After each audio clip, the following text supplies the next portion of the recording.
سورہ مریم آیت نمبر 44. اعوذ باللہ من الشیطان الرجیم. بسم اللہ الرحمن الرحیم. ہم ابراہیم علیہ السلام کے بارے میں پڑھ رہے تھے کہ انہوں نے علم کے ہونے کی وجہ سے، علم وہ اعتماد ہے، الہامی علم جو کہ ہر دور میں ٹیکسٹ کی شکل میں ہوا.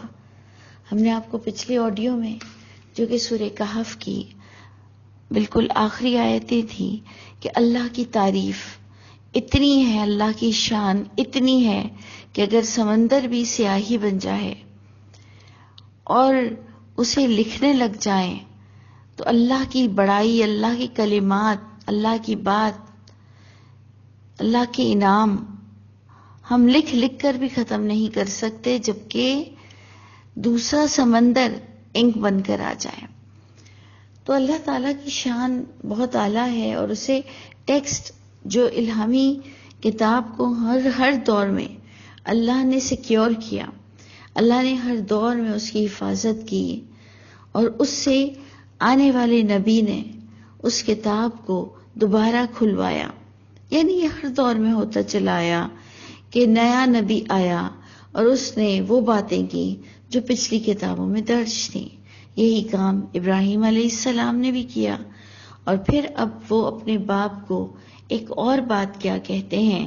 وہ کہتے ہیں یا ابتی، اے میرے ابا، لا تعبد الشیطان، نہ آپ عبادت کیجئے، بندگی کیجئے، بندے بنیے، نہ آپ غلامی کیجئے شیطان کی.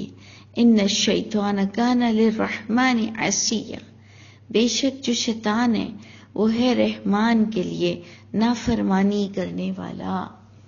یعنی ہمارے پاس کیا کرائیٹیریا ہوگا کہ ہم کسی عمل کو شیطانی کہیں، جبکہ وہ عبادت کر رہے تھے، وہ شراب تو نہیں پی رہے تھے، وہ زنا تو نہیں کر رہے تھے، جو کہ کھلم کھلا غلط چیزیں ہیں، وہ جھوٹ تو نہیں بول رہے تھے، وہ عبادت کر رہے تھے کسی چیز کو دین سمجھ کر. اور کون سا وہ کرائیٹیریا ہے جو ہمیں بتاتا ہے سچ اور باطل کی تمیز، جو ہمیں عبادت کے لیے پیورٹی دیتا ہے؟ وہ واحد ہر دور کی الہامی کتابیں ہوتی ہیں، اور جس پر ابراہیم نے اپنے باپ سے کہا کہ یہ سب شیطانیت ہے. جب ہم اللہ کی کتاب سے ہٹ کر عبادت کے، پکارنے کے، بندگی کے کوئی بھی نئے طریقے، کوئی بھی ڈیفرنٹ طریقے اپناتے ہیں تو گویا ہم شیطانیت کرتے ہیں. تو انہوں نے کہا کہ اے میرے ابا، آپ مت پکاریے شیطان کو، شیطان تو رحمان کی نافرمانی کرنے والا بنا ہوا ہے. یا ابتی، اے میرے ابا، انی اخاف، مجھے تو خوف ہے، بے شک میں خوف کھاتا ہوں، ان یمسک عذاب، یہ کہ چھوئے آپ کو عذاب، من الرحمن، رحمان کی طرف سے، فتکون للشیطان ولیہ، بس آپ ہو جائیں شیطان کے ولی. یعنی ہر نبی اپنے دور میں یہ بات کہتے ہیں کہ میں خوف کھاتا ہوں تمہارے بارے میں بڑے دن کے عذاب سے. یعنی نبی نے کبھی یہ تعلیمات نہیں دی کہ تم مجھے پکارو اور میرے واسطے سے اللہ زیادہ سنتے ہیں، یا میں قیامت میں کوئی شفاعت کر دوں گا. کوئی ایک آیت بھی آپ ایسی نہیں لا سکتے ہیں. تو آپ دیکھیں یہاں پر وہ کہتے ہیں کہ مجھے بہت خوف ہے کہ آپ غلط حرکت کر رہے ہو اور وہ بھی شرک کر رہے ہو.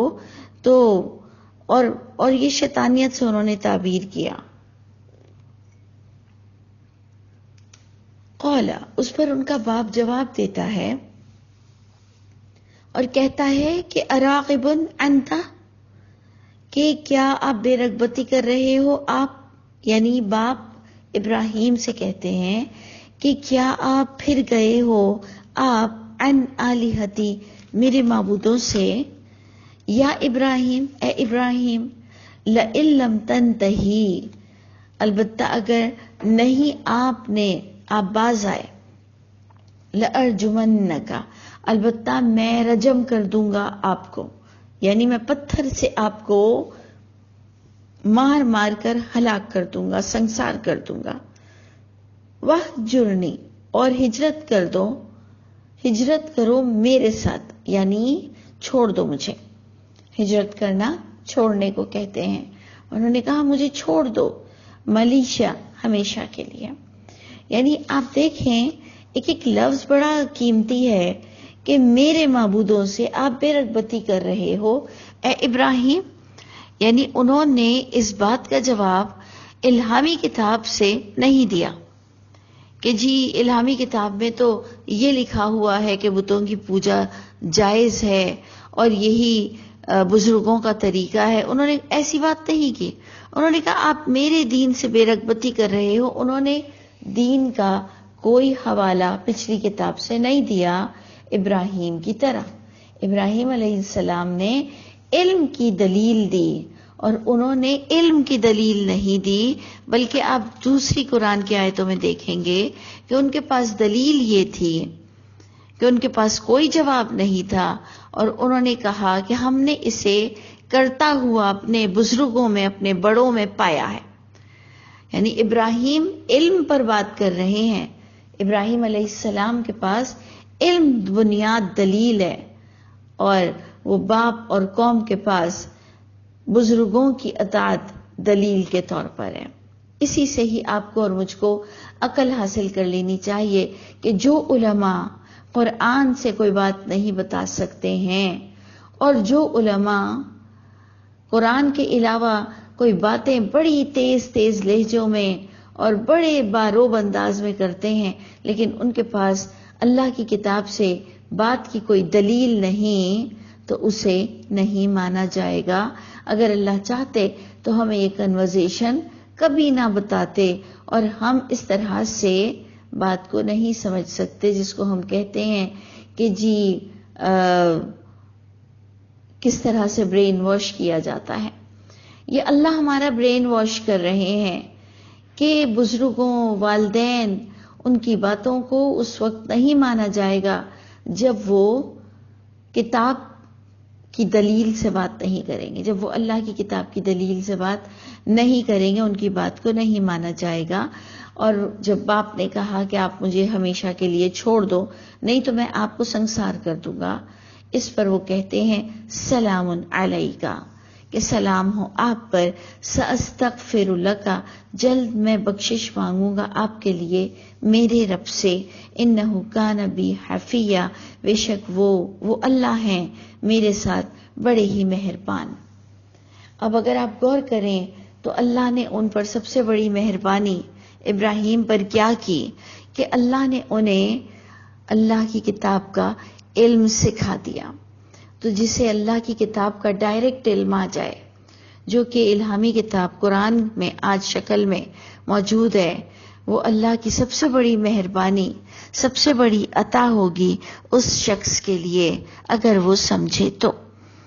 اچھا جی، اب آپ ایک اور پوائنٹ دیکھیں کہ ابراہیم علیہ السلام کو رول ماڈل کہا گیا محمد صلی اللہ علیہ وسلم کی طرح، لیکن ان کی اس بات کے لیے کہا گیا کہ انہوں نے جب ایک شخص کو جو کہ ان کے باپ تھے، انہوں نے جب دیکھا کہ وہ کھلم کھلا بتوں کی پوجا کر رہے ہیں، جس میں کوئی شک کی گنجائش ہی نہیں کہ بتوں کی پوجا کرنے والا کوئی صحیح کام نہیں کر رہا، تو جس کے لیے یہ بات واضح ہو جائے کہ وہ مشرک ہے، اس کے لیے بخشش کی دعا مانگنا جائز نہیں ہے۔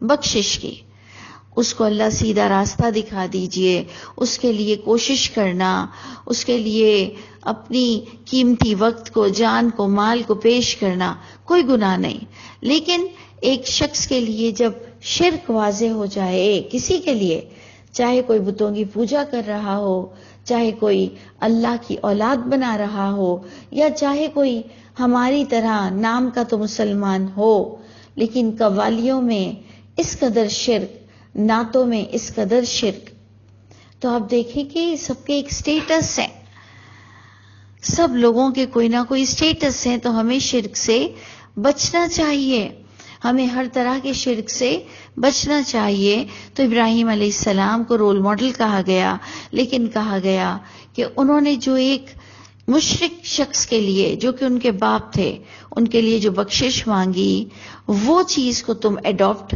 مت کرنا۔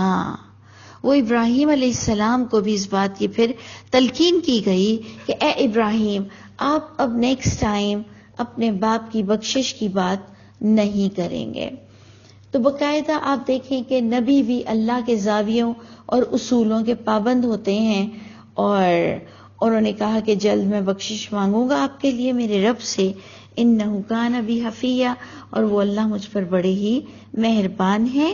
واعتزلکم، اور میں چھوڑتا ہوں تم لوگوں کو بھی، وما تدعون من دون اللہ، اور جن کی تم عبادت کر رہے ہو اللہ کے سوا، میں ان کو بھی چھوڑ رہا ہوں۔ یعنی ابراہیم علیہ السلام، ان کی سب سے بڑی بات ہی یہی تھی کہ وہ اپنے دین کو چھپاتے نہیں تھے، وہ گڑبڑ گھوٹالہ باتیں نہیں کرتے تھے، وہ جو عقیدہ رکھتے تھے وہ کلیئر دو ٹوک اپنے عقیدے کو لوگوں کے آگے پیش کرتے تھے کہ میں فلاں چیز نہیں مانتا ہوں۔ اور اللہ کرے کہ ہمیں بھی بہترین انداز اللہ نصیب فرمائے اور ہمیں منافقت سے بچا لے۔ تو انہوں نے کلیئر کہا کہ ٹھیک ہے، میں آپ کو بھی چھوڑتا ہوں، اور جن کی تم لوگ عبادت کرتے ہو ان کو بھی میں چھوڑ رہا ہوں۔ وَأَدْعُو رَبِّي، اور میں تو پکاروں گا میرے رب کو، میں تو بندگی کروں گا میرے رب کی۔ ایسا اور امید رکھی جا سکتی ہے اللہ اکون بدعائی ربی شقیہ، یہ کہ نہیں ہوا ہوں میں اپنے رب کو پکار کر، میرے رب کو میں نے جب بھی پکارا ہے میں کبھی بھی نامراد اور ناکام نہیں ہوا ہوں۔ یہ ہے ابراہیم علیہ السلام کی امید، دعا۔ انہوں نے کہا ٹھیک ہے، میں چھوڑ دیتا ہوں آپ کو بھی، اور ان تمام مشرک عقائد کو میں چھوڑ رہا ہوں، اور میں اپنے رب سے امید رکھتا ہوں کہ میں کبھی بھی اس کو پکار کر محروم یا بدبخت نہیں ہوا ہوں۔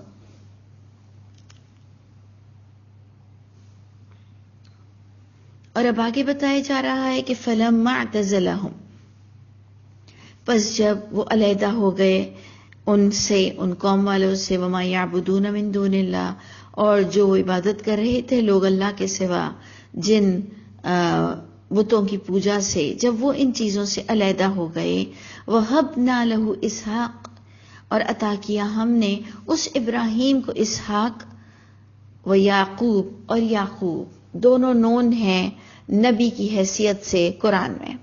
یعنی اگر آپ قرآن کو پڑھیں تو یعقوب اور اسحاق دونوں کو اللہ تعالیٰ نے نبیوں کا درجہ دیا، ابراہیم کی اولاد میں سے تھے، اور ہم سمجھتے ہیں کہ انہوں نے قوم کو چھوڑا تو اللہ نے انہیں اولاد فوراً دے دی۔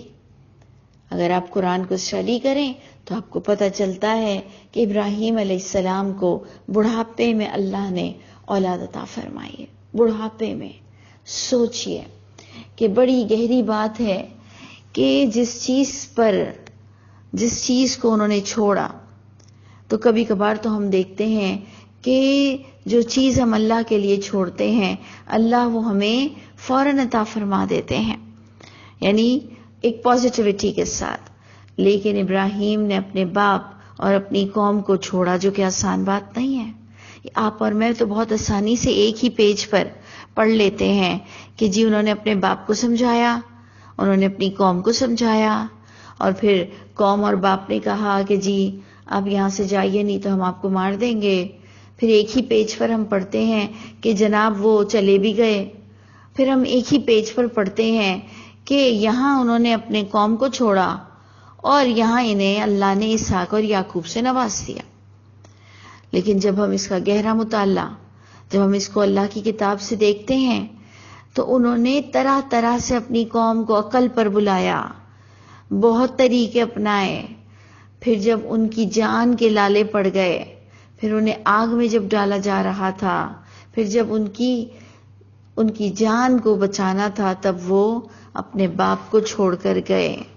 نہیں تو مشرک ماں باپ کو بھی ہم چھوڑ نہیں سکتے ہیں سدا کے لیے۔ جب ان کی جان پر آ گئی بات، تب انہوں نے اپنے باپ کو بھی چھوڑا اور پھر بتایا یہ جا رہا ہے کہ انہیں اولاد بھی مل گئی. تو جناب اولاد انہیں فوراً نہیں مل گئی، انہیں بڑھاپے تک اولاد نہیں ملی تھی، اور وہ اپنی اس بیوی کے ساتھ، ان کے بانجھپن کے ساتھ وہ زندگی گزار رہے تھے، کیونکہ ہر انسان کی زندگی کا مقصد اللہ کی بات کو پہنچانا ہے.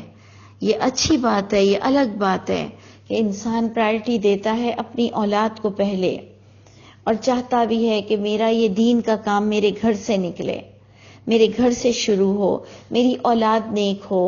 اور مجھے اولاد چاہیے اسی لیے کہ وہ دین کا کام آگے کریں.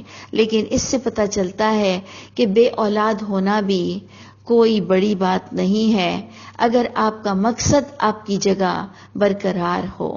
ویسے بھی آپ یاد رکھیں، سب کو مر کر جانا ہے تو وہ اولاد بغیر ہی جاتا ہے، وہ اولاد کے بغیر ہی جاتا ہے. تو پتہ یہ چلتا ہے کہ اس کو اپنا اعمال نامہ اللہ کو دکھانا ہوگا، اور اللہ تعالیٰ نے جسے بے اولاد بھی رکھا ہے تو وہ اللہ انہیں دیکھتے ہیں کہ ان کا مقصد حیات کیا ہے، اور جو اولاد رکھتے ہیں اللہ ان کو بھی دیکھ رہے ہیں کہ انہوں نے اپنی اس اولاد کو کتنی بامقصد زندگی کی تعلیم دی ہے. تو جناب ہر ایک سے اس کی نعمت کے بارے میں سوال ہوگا. تو جو یہ نعمت ہمیں اللہ نے اولاد کی صورت میں دی ہے، اس کا بھی ہمیں حساب دینا پڑے گا کہ ہم نے ان کو کتنی اویئرنیس دنیا کی دی، کتنی چیزیں ہم نے ان کے لیے دنیا کے لیے چاہی، اور کتنا ہم نے ان کو آخرت دینا چاہا. یہ جواب ہمیں دینا پڑے گا. اللہ تعالی ہم سب پر رحم فرمائے کہ وہ وقت نہ آئے کہ قیامت کے دن ہم یہ حسرت کریں کہ کاش ہم بے اولاد ہوتے. تو جناب ہم بات کر رہے تھے کہ یہاں بہت سورہ مریم میں شارٹ کٹ تمام نبیوں کے بارے میں بتایا جا رہا ہے، لیکن یہ شارٹ کٹ اتنا شارٹ کٹ نہیں، یہ قرآن ہی سے ہمیں دوسری جگہ سے ملتا ہے کہ نبی کبھی نہ مایوس ہوتے ہیں اور نہ ہی کسی چیز کو غم بناتے ہیں، اور اپنے مقصد کو لے کر چلتے ہیں. تو anyway ہم بات پڑھ رہے تھے کہ وہ کنارہ کش بھی ہو گئے، اور اللہ نے انہیں اسحاق اور یعقوب بھی عطا کیا، اور وَكُلًّا جَعَلْنَا نَبِيًّا، اور ہر ایک کو بنایا ہم نے نبی. اگر آپ دیکھیں تو بی بی مریم کا بھی اس صورت میں بڑا شارٹ کٹ ہے. یہ اس صورت میں نہیں بتایا جا رہا کہ ان کی ماں نے بھی مریم کو جو جنا تھا وہ اسی مقصد سے پیدا کیا تھا کہ اے اللہ میں اس اولاد کو آپ کی راہ میں آزاد کر دوں گی، یعنی مقرر کر دوں گی، خاص اسے علم دوں گی، اور وہ آپ کا پیغام لوگوں تک پہنچائے گا. یعنی انہوں نے اولاد اس لیے مانگی تھی. تو آپ دیکھیں کہ یہ بھی سٹوری سورہ مریم میں آپ کو نہیں ملتی، اور یہ بات آپ کو سورہ آل عمران میں مل جاتی ہے. تو پتہ چلتا ہے کہ سورہ مریم میں ہمیں سلیکٹڈ وہ مواد ملا ہے جس کی کلیئر انٹرپریٹنگ اور کلیئر جو بریفنگ ہے وہ ہمیں قرآن کی دوسری آیتوں سے ملتی ہے. اور اللہ تعالیٰ فرماتے ہیں وَكُلًّا جَعَلْنَا نَبِيًّا، اور بنایا ہم نے ہر ایک کو نبی، وَوَهَبْنَا لَهُم مِّن رَحْمَتِنَا، اور عطا کیا ہم نے ان کے لیے ہماری رحمت سے، وَجَعَلْنَا لَهُمْ لِسَانَ صِدْقٍ، اور بنایا ہم نے ان کے لیے بھی.